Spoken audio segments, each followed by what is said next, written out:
एमएट्स academy Katihar में आप सभी दोस्तों का स्वागत है। तो दोस्तों, पिछले क्लास में हम लोग क्लास 12 के मैथ के सिलेबस के बारे में जाने थे। आज हम लोग जानेंगे मैट्रिक्स चैप्टर के बारे में, पढ़ेंगे क्लास 12 का, जो कि बहुत ही इंपॉर्टेंट चैप्टर में से एक है। दोस्तों, आज हम लोग पढ़ने वाले हैं मैट्रिक्स, जिसका हिंदी होता है आव्यूह। तो मैट्रिक्स क्या होता है? मैट्रिक्स होता है क्या, एक अगर रेक्टेंगुलर कोई भी हम लोग के पास डाटा दिया हो, कोई भी हमारे पास पहले से डाटा दिया हो, उसको अगर हम लोग रेक्टेंगुलर फॉर्म में अगर हम लोग सजा दे तो उसी को हम लोग मैट्रिक्स कहते हैं। दोस्तों, जैसा कि डिफिनेशन है, matrix is an ordered rectangular array of some number और फंक्शंस। मतलब कि कोई भी हमारे पास अगर फंक्शन या नंबर दिया हुआ, कोई भी डाटा दिया हुआ, तो उसको हम लोग रेक्टेंगुलर फॉर्म में अगर सजा देते हैं तो वही कहलाता है मैट्रिक्स। दोस्तों, मैट्रिक्स। और इसे क्या होता है, हम लोग इसको जब हम लोग सजाते हैं, इस ब्रैकेट के अंदर सजाते हैं, मतलब इस तरह का इसको बॉक्स के अंदर रख सकते हैं। तो दोस्तों, समझने के लिए हम एक एग्जांपल लेते हैं। ए बी सी, तीन कोई व्यक्ति है। तीन क्या है? कोई व्यक्ति है। अब इसके पास कुछ पेन है, कुछ बुक है। दोस्तों, जान लेते हैं कि ए के पास 5 पेन 6 बुक है, बी के पास भी कुछ डाटा है और सी के पास भी कुछ है। तो दोस्तों, यहाँ ध्यान से देखें, ए के पास 5 पेन है और 6 बुक है, बी के पास 2 पेन और 3 बुक है, और सी के पास है कितना? 7 पेन और 7 बुक। ये डाटा को अगर लोग इस ब्रैकेट में अगर सजा देते, यही कहलाता है मैट्रिक्स। दोस्तों, जैसे कि अब इसको हम लोग क्या कर देंगे, एक डाटा में लिख देंगे 5 6 2 3 7 7। दोस्तों, यही कहलाता है मैट्रिक्स। इसी को हम लोग कहते हैं मैट्रिक्स। अब इसको सजाने का एक और तरीका है, हम लोग इसको दूसरे तरीक़ा से भी सजा सकते हैं। जब लंबाई चौड़ाई इक्वल नहीं हो तो इसको हम लोग कहते हैं रेक्टेंगुलर फॉर्म। अब दोस्तों, हम लोग इसको इस प्रकार से भी लिखते हैं, जैसे कि पेन और बुक, ए बी सी। ए के पास कितना था? Pen, 5 pen 6 book, 5 pen 6 book. B के पास 2 पेन 3 बुक, 2 पेन 3 बुक, और सी के पास 7 pen 7 book.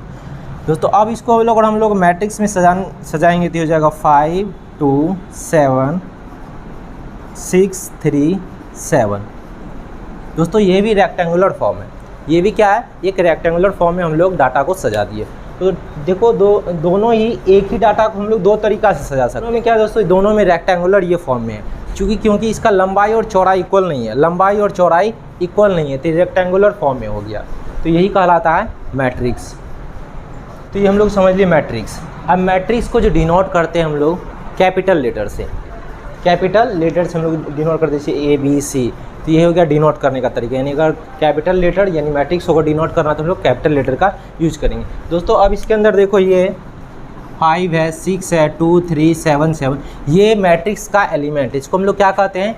Element of matrix. यानी मैट्रिक्स के अंदर जो भी संख्या हो या जो भी फंक्शन हो, उसको हम लोग कहते हैं उसका एलिमेंट। उस मैट्रिक्स का वो क्या है? एलिमेंट्स है। दोस्तों, हम लोग एलिमेंट को किससे डिनोट करते हैं? एलिमेंट को स्मॉल लेटर से डिनोट करते हैं।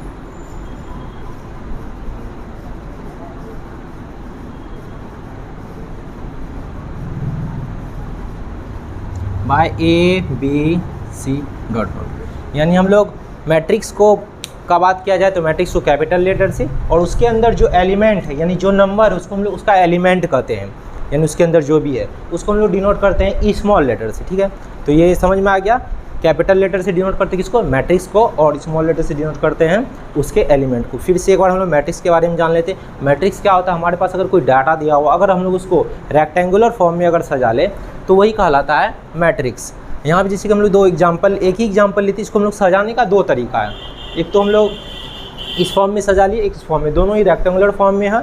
और जो मैट्रिक्स को सजाते हैं इस बॉक्स के अंदर रखते हैं, जो भी मैट्रिक्स होता है उसको इस बॉक्स के रूप में रखते हैं। तो आगे हम लोग देखते हैं ऑर्डर ऑफ मैट्रिक्स।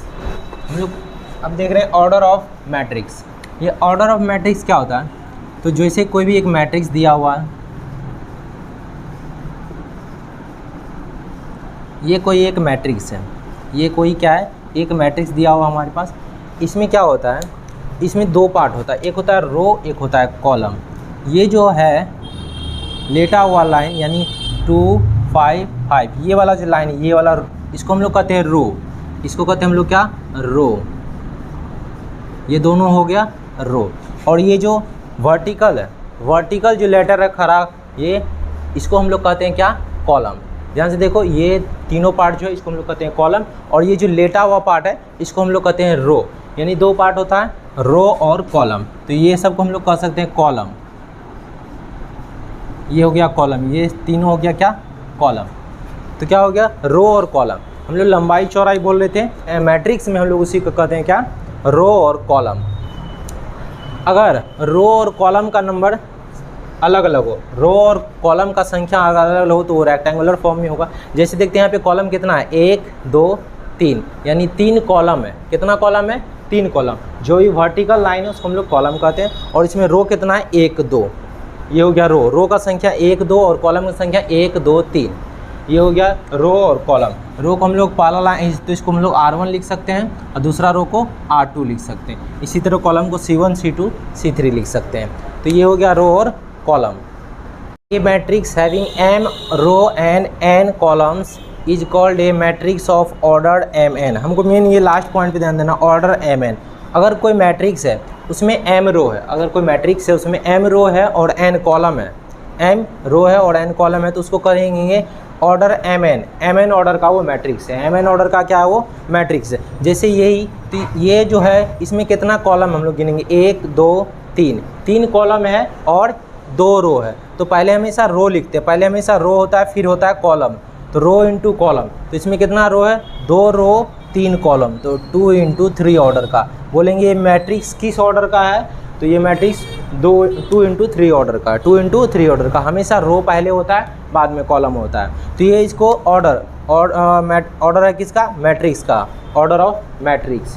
यानी जिस ऑर्डर का रहेगा हम लोग इस प्रकार लिख सकते हैं। तो हमेशा याद रखना है, अगर कोई भी मैट्रिक्स है उसमें जो रो रहेगा उसको पहले लिखना है, जो कॉलम रहेगा उसको बाद में। अगर 2 रो है तो 2 इंटू 3, 3 कॉलम है, तो इसको इस प्रकार हम लोग डिनोट कर सकते हैं। एक एग्जाम्पल लेते हैं हम लोग इसी प्रकार का। जैसे कोई एक कोई मैट्रिक्स है,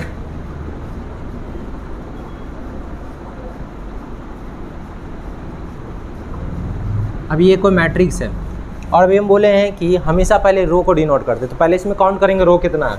और बोले तो वर्टिकल वाला को कॉलम कहते हैं, और जो लेटा हुआ रहता है उसको हम लोग कहते हैं रो। तो 1 2 3, 3 रो है, तो हमेशा 3 को पहले लिखेंगे, रो के संख्या को, इंटू कितना कॉलम, लाइन कितना, वर्टिकल लाइन 1 2, तो 3 इंटू 2 लिखेंगे। यही होता है मैट्रिक्स का ऑर्डर, ऑर्डर ऑफ मैट्रिक्स। यानी मैट्रिक्स किस ऑर्डर में है ये यहाँ से पता चलता है। ये कॉलम हो गया और ये रो हो गया, तो पहले लिखते हैं रो इंटू कॉलम, इससे पता चलता है किस ऑर्डर का मैट्रिक्स है।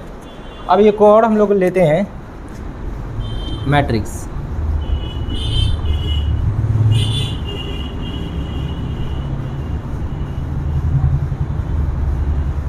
अब ये किस ऑर्डर का मैट्रिक्स है पूछ दिया जाएगा कि ये किस ऑर्डर का मैट्रिक्स है, तो काउंट करेंगे। तो 1 2 3, 3 कॉलम है और रो काउंट करेंगे 1 2 3, यानी 3 रो और 3 कॉलम, तो इसको लिखेंगे 3 इंटू 3। इसको पढ़ते हैं 3 बाय 3। हम लोग इसको पढ़ते कैसे हैं, m बाय n ऑर्डर का, m बाय n ऑर्डर का है। हम लोग इसको पढ़ने का तरीका लिखते हैं इंटू में, लेकिन इसको पढ़ेंगे जब तो लिखेंगे 2 बाय 3 ऑर्डर का। ये मैट्रिक्स किस ऑर्डर का है, 2 बाय 3 ऑर्डर का मैट्रिक्स है।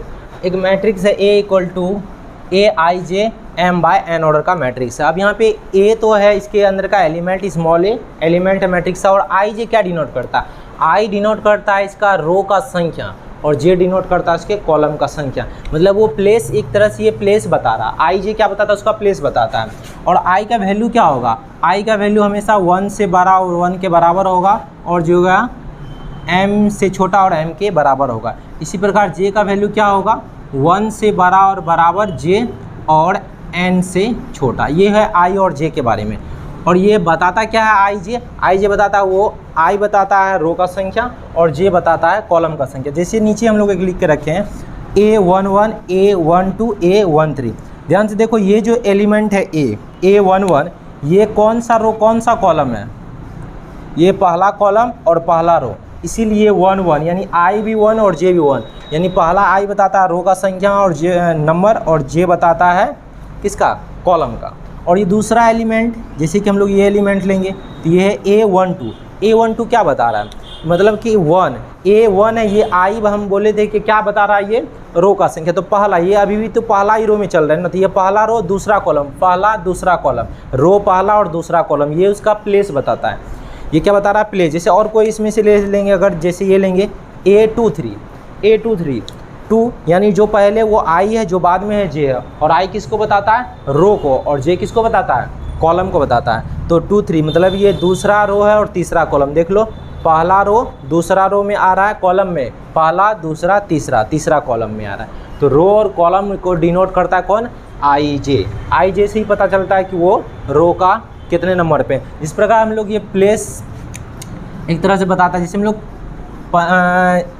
कोऑर्डिनेट ज्योमेट्री में पढ़ते थे 2 3 ये क्या बता रहा है, एक्स का वैल्यू और ये वाई का वैल्यू। सेम इसी प्रकार यहाँ पे आई जे जो है क्या बताता है, रो और कॉलम के संख्या को दर्शाता है। एक मैट्रिक्स है A = 2 5 6 7 3 4। हम लोग जानने वाले क्या, नंबर ऑफ एलिमेंट, मतलब वो कोई मैट्रिक्स दिया हुआ उसके अंदर कितना एलिमेंट है, ये कैसे पता करेंगे हम लोग। तो देखो क्या होता है, जो भी रो और कॉलम को हम लोग मल्टीप्लाई कर देते हैं, आ जाता है उस मैट्रिक्स में कितना एलिमेंट है। तो रो कितना है 2 और कॉलम कितना है 3, तो 6, यानी इस मैट्रिक्स में 6 एलिमेंट है। कितना एलिमेंट है, 6 एलिमेंट। अब हम लोग काउंट करके देख लेते हैं, चूँकि ये छोटा मैट्रिक्स इसलिए काउंट भी कर सकते हैं 1 2 3 4 5 6, क्योंकि ये छोटा मैट्रिक्स था इसीलिए हम लोग इसको काउंट कर लिए। अगर बड़ा मैट्रिक्स रहेगा तो क्या कैसे निकालना है, नंबर ऑफ एलिमेंट, मैट्रिक्स में कितना एलिमेंट है, तो रो के संख्या और कॉलम की संख्या गुना कर देंगे तो आ जाएगा क्या, मैट्रिक्स में कितना एलिमेंट है वो आ जाएगा।